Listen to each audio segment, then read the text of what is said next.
Thanks so much for being there. I'm Amy Goodman with Juan Gonzalez. Juan? Well, a British resident held in U.S. custody for 7 years has accused U.S. officials of torturing him and beating him dozens of times while he was held at a secret CIA prison and later at Guantanamo.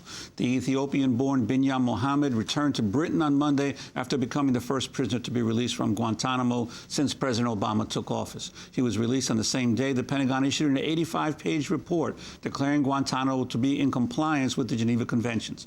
In a statement released to the media, Binyam Mohamed said, quote, "It is still difficult for me to believe that I was abducted, hauled from one country to the next, and tortured in medieval ways, all orchestrated by the United States government." Mohamed was arrested in Pakistan in 2002 before being taken to Morocco and Afghanistan, then on to Guantanamo, where he spent more than 4 years. He also accused the British government of being complicit in his torture.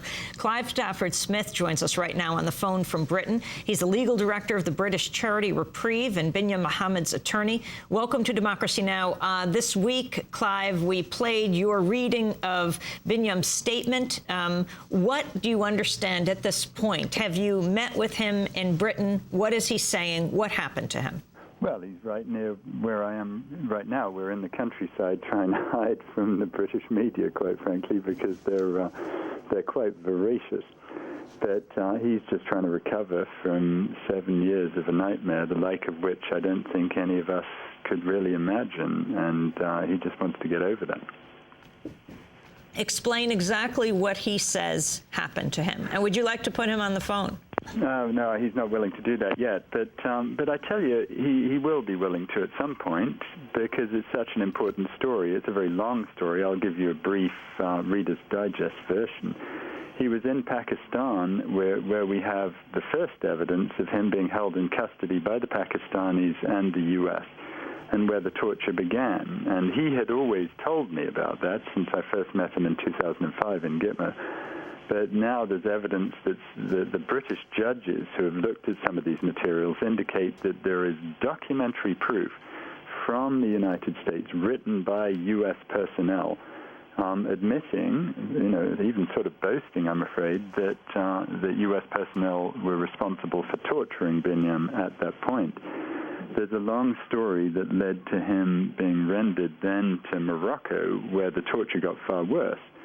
And at that point, he has a razor blade taken to his genitals and all sorts of other horrendous things. Again, this was at the behest of the CIA. We have the flight logs that prove that what he said was happening was true. All along, the British knew that some of this was going on. They did nothing to stop it. The U.S. was responsible for the torture. I mean, I speak as someone with both a British and American passport, and I must say I am ashamed.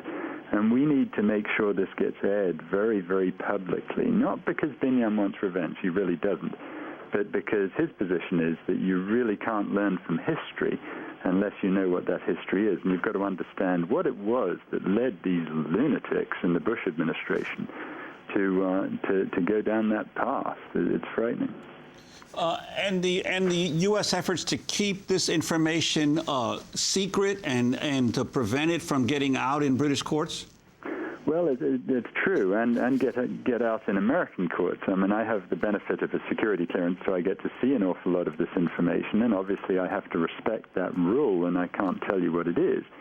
But there are public indications already that give you a general sense that both judges in Britain and judges in America have been privy to evidence that shows that our governments were responsible for Binyam's torture and were actively supervising it.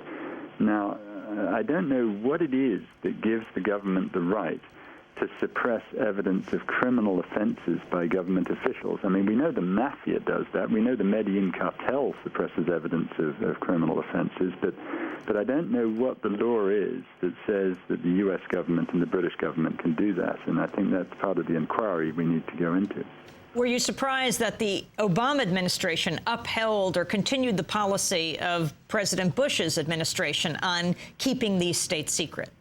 Well, of course that's disappointing, but I do think we should give the poor guy a bit of a chance. I mean, he's inherited so many poison chalices from the Bush administration, and he's been confronted by so many difficult decisions early on, that I like to think, and I may be naive here, but I like to think that these are preliminary decisions that can be reversed when they've had a chance to look into the facts and see what's really going on out there. If you state the question to President Obama, you know, Mr. Obama, do you really want to continue the process of maintaining secret evidence that U.S. officials have committed the criminal offense of torture, then I don't think his answer would be, yes, I do want to go down that path and follow George Bush. I think he needs a little time to figure out what his policies really are. But we need to keep pressing him and make sure that he gets the facts he needs to get in order to make the right decision. And the fact that one of his first executive orders was the closing of Guantanamo. In his, well, almost State of the Union address the other night, he said, we are against torture.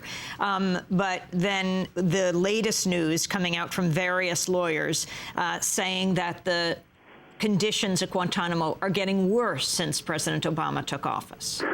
Well, you know, one man does not a country make, and in this particular situation, you know, again, he's inherited a bit of a nightmare. I've been to Guantanamo many, many times, and there is a mindset down there that's just divorced from the reality of the world. And, you know, I don't mean to imply in any sense that all of the officers in Guantanamo are sociopaths trying to beat prisoners up. Of course, that's not true. But there is a mindset that somehow it's okay to have a prison that is worse than any death row I've ever visited, and I've been to almost all of them in the Deep South. That it's somehow okay to have that sort of a prison and to keep the prisoners from ever seeing their families or talk to their families or what have you, and say that somehow that's conducive to treating people consistent with the Geneva Conventions. I mean, that's ludicrous. Of course it's not. You know, if you look at Colditz, for goodness sake, you know, in World War II, they didn't even treat the Allied prisoners that way in Germany. So it's certainly not consistent with the Geneva Conventions, and we need to make sure that that place closes down quickly. Clive Stafford Smith, I want to thank you for being with us. Binyam Mohamed's attorney, he's with him in the British countryside right now, just released from Guantanamo. And that does it for our broadcast. Democracy Now! Produced by Mike Burke, Shufo Ducatu, Sarah Monte, Angela Comet, Steve Martinez, Nicole Salazar, Hani Massoud, Ravi Karen, Mike DeFilippo, Miguel Noguera, Peter Curry's our engineers. Our condolences to Nicola on the loss of his father. I'm Amy Goodman with Juan Gonzalez. Thanks for joining us.